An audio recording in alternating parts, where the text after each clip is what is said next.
Hey folk, I just wanted to create a quick video here to show people how to attach work to different assignments in Google Classroom.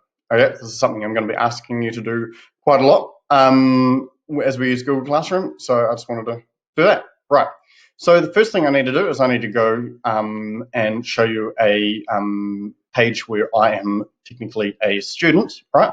So I go into the classwork and go into an assignment. Okay, so this is an assignment that I was given to do. I have just unhanded it in so I can show you. And what I do is then I go and view the assignment. When I view the assignment, I've got a task that I've been asked to do, and I've got a little doc here, all right, that I've been asked to fill in. Even if there isn't a doc here, even if there's just some writing, right?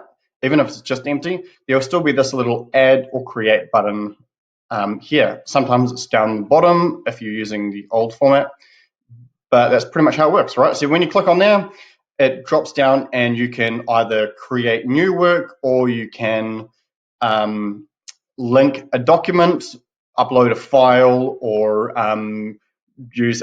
upload a video that you may have created and stored in Google Drive. Okay, and that's pretty much it, really. So we go create a link, you then go and you put your link in there, you go and put that in there, done, and you add that link in. I don't know why I've put my email address in there, but I just have, and then I can hand it in. Okay, and I've just had to get rid of that because I don't actually want it there. And then once you've done that, then you can hand it in. All right. Please remember to make sure that you do hand your work in, because otherwise I see nothing. All right. And that's how you do it. It's as simple as that. There's this little button there. Please make sure you use that. Cool. Thank you very much.